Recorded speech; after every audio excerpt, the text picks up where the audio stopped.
All right, welcome back to my NHL Deep Dive series. This is team number 25 on my rankings, and very narrowly 25, by the way. The only real difference that put Chicago over Minnesota was the coaching multiplier, and I think these guys could really, like I said in my Minnesota video, 26 to like 20 are all very clumped together, so these guys could end up, you could rank them basically however you want, and I'm not going to be too upset about arguing about it. But Chicago, like, what a fun offseason it was for the Blackhawks. I think this is maybe the most improved team in the NHL this season. And let's kind of dive into their offseason, because it was pretty eventful. It began with them getting Ilya Mikheyev and a pick from Vancouver, which I thought was very good value for a pretty solid bottom six forward. They go and sign Tyler Bertuzzi and Toivo Teravainen. They add Patrick Maroon, Craig Smith. A pretty solid overall offseason there. They add two guys who are going to fit really nicely into their top six. They improved their bottom six quite a bit. It looks pretty good. You talk about losses: Tyler Johnson, Colin Blackwell, Taylor Radish. Nothing too crazy there. And Whistle and Johnson as well, just kind of depth pieces there as well. This is pretty clearly an upgrade at forward. I don't really think you can argue the fact that this forward group is very massively upgraded. Defensively, I think it's a similar story. You had Alec Martinez and TJ Brody, who, and you lose Magna and Tenorti. It's like you got two NHL defensemen for two depth guys. That's a positive. Whether you like Martinez and Brody or not, which we'll get into later, that's still an upgrade. You get two full-time NHLers when healthy, for two guys who aren't full-time NHLers. And then finally in net, they add Laurent Brossoit, and they don't lose anything. So, again, I think that's a pretty major upgrade to your goaltending. So overall, like, I think Chicago heavily upgraded everywhere on this roster. And whether or not that's going to lead to some immediate success is the question. Clearly, I think it's going to help them out quite a bit. I think they massively improved their roster. But let's kind of dive into the forwards and break it down a little bit more. So starting off with this forward core, I have it ranked tied for 25th in the NHL going into the season. And the conversation has to start with Connor Bedard.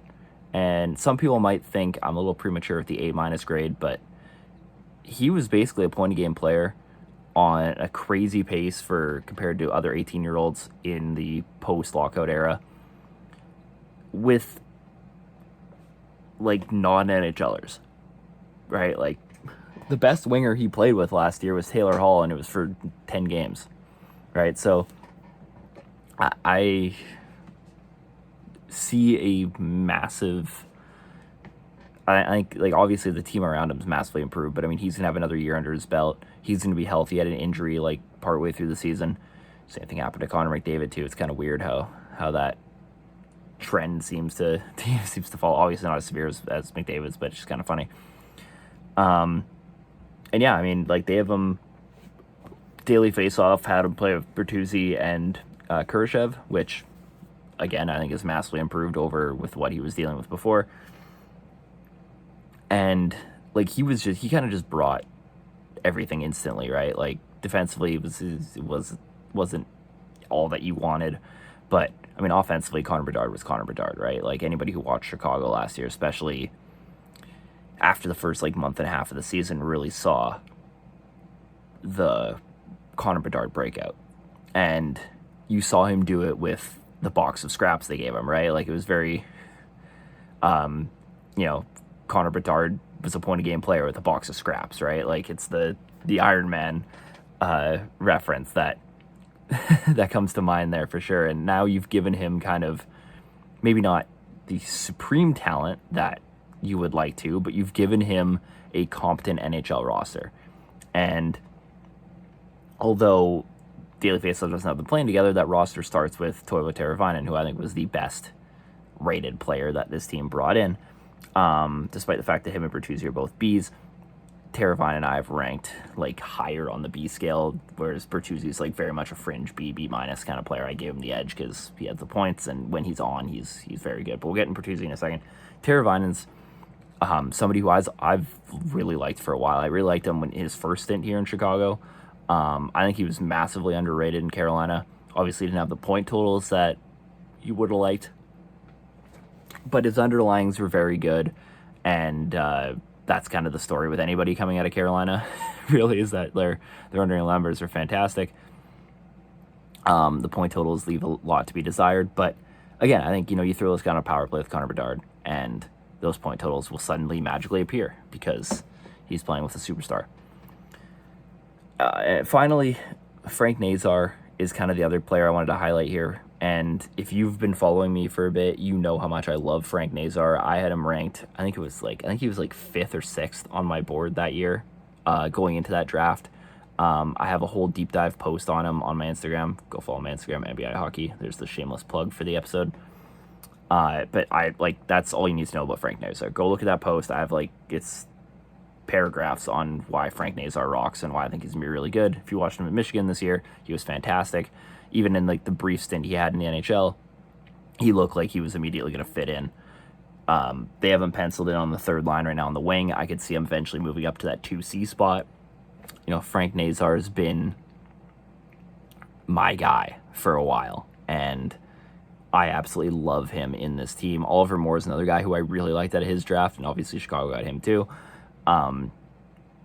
So the young future there, if that's their core up front, their big three, I think Chicago's sitting pretty good. But again, this isn't a long-term thing. This is a impact for this year. I think Frank Nazar comes in and has a very productive season. Do I think he's going to be in the Calder conversation? Probably not. I think there's enough big-name guys who are going to get first-line minutes, like Celebrini and Michkov. If somehow Nazar finds himself on that Bedard line at some point in the season, then maybe that conversation begins, because I think Nazar's point totals will be good enough. But underlying wise, I think Frank Nazar is going to be kind of that guy that people are going to look at and be like, hey, he's been really good this season. But he's just not going to get the mainstream Calder attention, especially on a team like Chicago who has somebody like Connor Bedard, right? He's going to be kind of hidden behind that. As for Tyler Bertuzzi, he was a little shaky in Toronto. Obviously, his start wasn't very good. He kind of figured it out a third to halfway through the season. Somebody who can be really streaky, and it's funny because I kind of look at him very similar to Taylor Hall. I look at him like a better Taylor Hall at this point, where if you can get him when he's hot, then he can be a true first-line player. If you get him when he's cold, then he's somebody you'd probably rather have on your middle six, maybe even a third line. I think give Tyler Bertuzzi somebody like Connor Bedard all year, and again, it's kind of what we thought the Matthews pairing was going to be. It didn't really work out. But I think, giving him in a much less pressure-filled environment, because obviously Chicago is still a big hockey market, but it's not in a we have to win the cup this year kind of market. Maybe that pressure kind of helps Tyler Bertuzzi re-find his game that he had a couple years ago. I still have a lot of hope in him. He's very streaky, but for a team like this, maybe that's kind of what they need. As for the rest of this team, Jason Dickinson is one of the most underrated players in the NHL. I don't love him as a 2C. I'd much rather him as my third-line center, but he had a phenomenal season last year. He was so good defensively. He was able to kind of add that offensive layer to his game. It was just an all-around fantastic season for Jason Dickinson. Do I think he puts up similar numbers that he did last year? Maybe not. I think his role will be diminished a little bit because of all the talent that Chicago brought in. But, he had a phenomenal season for what he was supposed to be last season. And I think even putting him in, if he ends up becoming a third-line center, they'll be pretty happy. Overall, you'll be pretty happy with that if you're Chicago. The bottom of this lineup, Nick Foligno's still there, who, again, had a solid season last season. And I think putting him in a true bottom six role will be very helpful. You can shelter him a little bit more. Maybe you can get more out of him because you're sheltering him. Eli Mikheyev, same thing. You kind of know what you're getting with him. He's going to be a solid third liner. There's not going to be a whole lot going on when he's on the ice. And I think that's okay for a team like Chicago, who desperately needs kind of defensive stability in their bottom six. Ryan Donato, it's fine. Again, that's somebody I'd rather have. If you can slide Dickinson down to your 3C, have Donato as your 4C, this team looks a heck of a lot better. And yeah, the rest of this roster is kind of in flux. I don't know how many of their younger players are going to get a shot.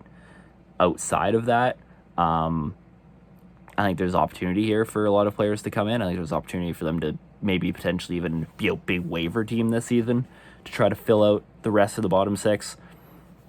I think there's a lot of really interesting things Chicago could do, and I hope they're going to be somewhat aggressive.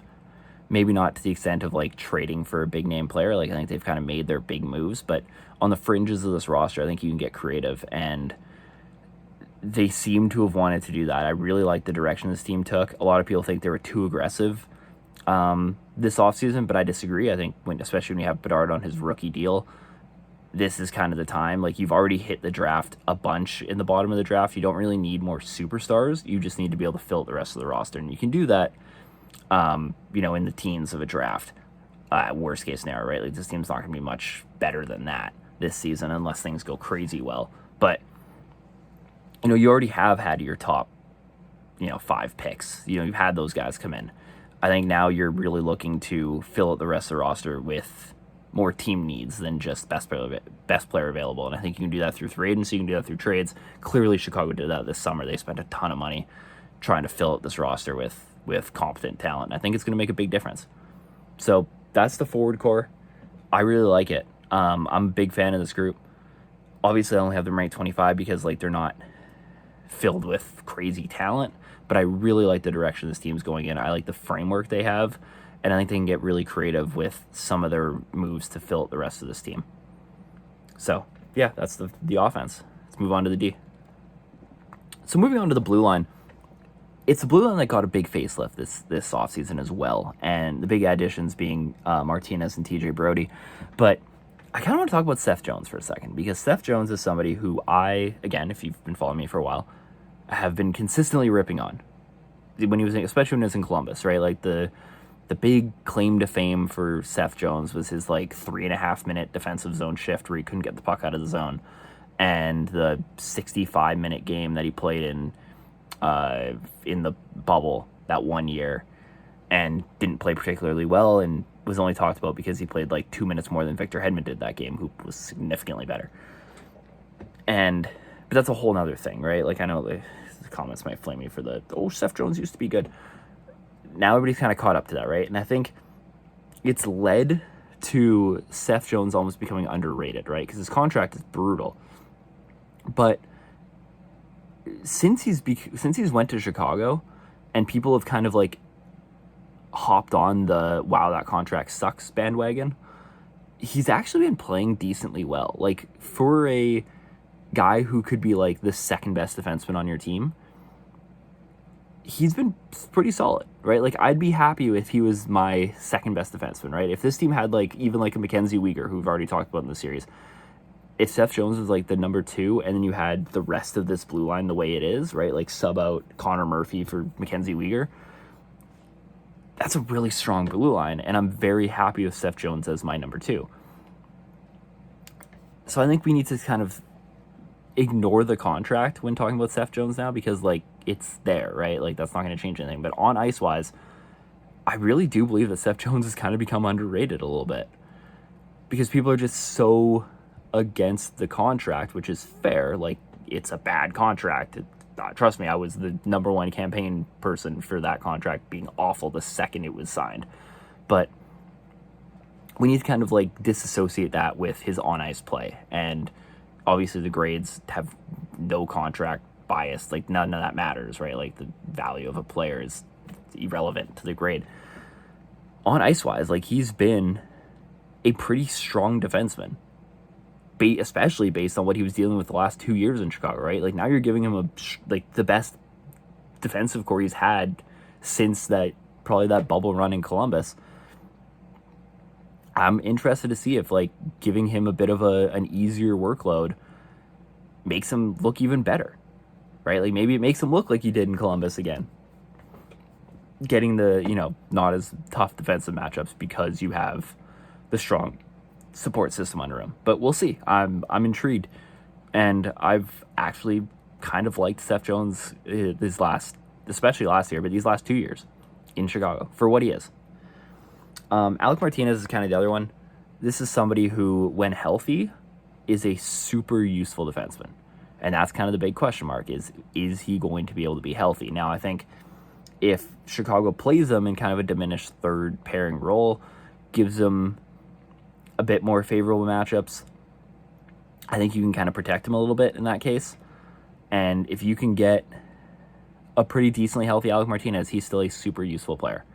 And that's where I'm at. Like he's kind of that whole package. He's very much the typical, like prototypical two-way defenseman.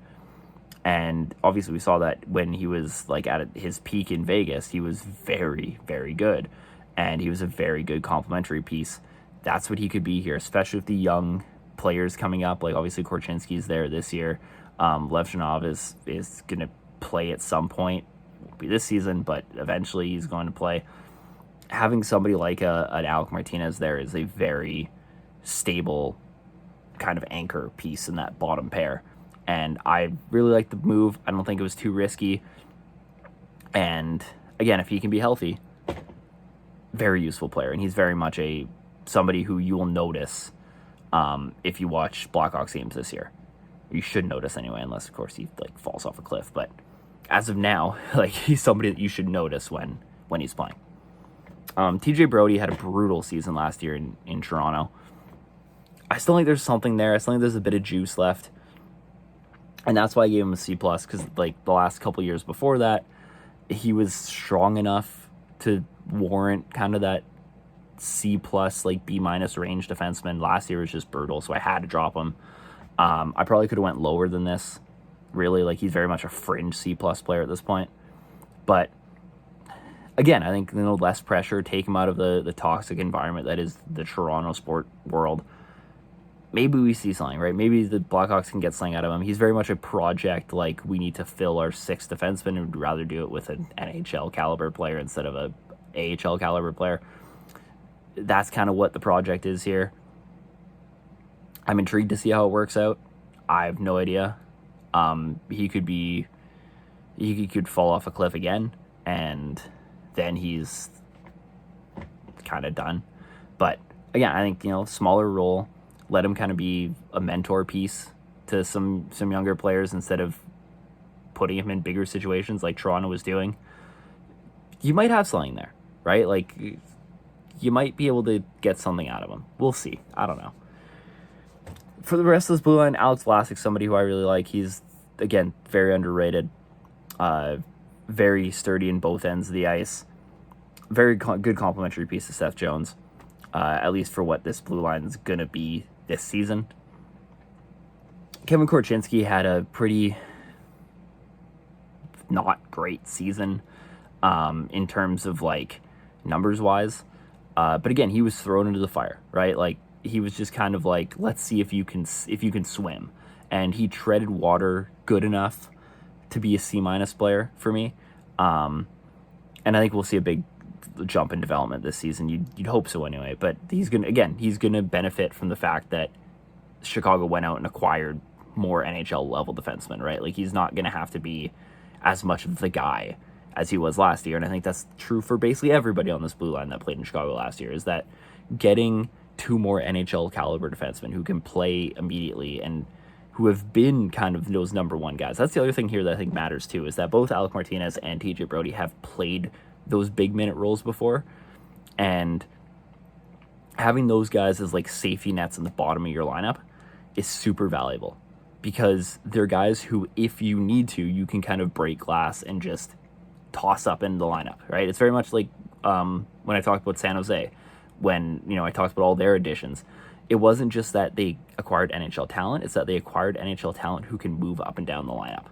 And that's so valuable, and it's such an underrated asset for a lot of these teams that are like rebuilding, and you're seeing it now more, right? Like this is again another team where I'm talking about it. And I think that's something that isn't getting talked about enough with these two signings for Chicago, and especially with the way this blue line is structured. You can kind of relieve a lot of the pressure from the top end of your lineup, because you have these guys who, for a game even, you can throw Alec Martinez out there for 20, 23 minutes a night and give everybody else a break, right? Maybe play Korchinski in that, 12, 13-minute role instead. Those are things you can do, right? You can kind of have a revolving door of first pair on this blue line, and that's something that Chicago couldn't do last year. So I think Korchinski was good enough for he did what I expected him to do last season. A lot of the heavy analytics people just didn't like him at all because like his numbers weren't good.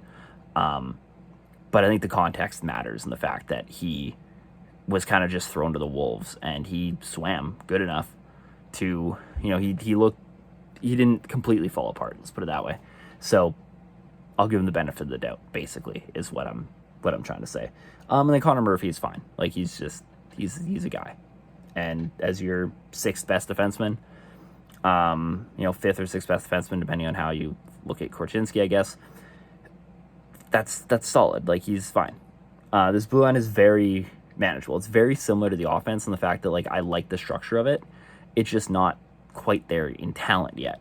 And some of that is in terms of development. Some of that's in terms of just acquiring a better asset to fill a role. But overall, it's fine. It does what it's supposed to do. And I like the structure of it. I like the direction. It's positive, even though it's 23rd, which is their second highest ranked group, I believe. I think their goalies are ranked higher. Let's get into that right now. There it is, ranked 20th, the goalies. Peter Mrazek was a cap dump who had a phenomenal season last year. Thus is the way that goalies work. I want to talk more about Brossoit because Mrazek is somebody who I could very much see falling off a cliff immediately again because that's the way goalies are and that's the way kind of Peter Mrazek's careers went, where he's like has this high, then takes a big contract in Toronto, terrible, and then gets dumped for a first round pick, and all of a sudden he looks like a starting goalie again. So he's just kind of this, it's been this wave with Peter Mrazek for a while, and again, maybe the less pressure is going to be good for him, maybe putting a more competent team in front of him is going to be good for him. I don't know. He's a wild card. He's a B- for now. We'll see. Laurent Brossoit is the one I really want to talk about because over the last two seasons, he's 11th in goal saved above expected this season, or in those last 2 years. The problem is he's played less than an average of 30 games a season over those 2 years, which is why I could only give him a C+, because like his numbers are there when he's playing, that he look like his numbers make him look like a starting goalie. If you just blind react to his stats, he looks like a starting goalie. The problem is when you add the context of, well, he's getting super favorable matchups, he's getting sheltered in the starts that he gets, and he's not playing a very heavy game load, it kind of teeters off a little bit. And that's why I couldn't go higher than C+. I originally had him at a B-. And then when I kind of looked through Chicago, I was like, well, it's hard for me to justify that because of the games played and because of the games that he's played in those seasons. So C+ is the best I can go. I love Laurent Brossoit. I think he's the best, like, pure backup in the NHL. Like, a guy who isn't a starter, right? Like, guys like Swayman or Ullmark, whoever you consider to be the backup in Boston, obviously they're starters. I even consider, like, Semyon Varlamov, like, a starter quality goalie. Laurent Brossoit is, like, the best. Like, he's a backup. He should be a backup. I think he's the best in the league at that role, if that makes sense. And he's shown it, like, multiple seasons now. But again, like, when he went to Vegas and he was given a bigger role, he kind of fell off a little bit. So if Chicago can find a way to, like, utilize him for, maybe you hit that 30 game mark, maybe you're looking 30 to like 33-ish games, I think that's kind of the sweet spot for him, like 30 to 35 even. But if you're going to play him as like a tandem, I think that's where you might see Brossoit's numbers fall off again. So it'll be interesting to see what Chicago does, because obviously I don't think Peter Mrazek is good enough to be like a full-time starter either. So it's an interesting tandem. And I'm intrigued to see if like you can throw Brossoit into that fire again, kind of like what Vegas did, and see if he'll sink or swim.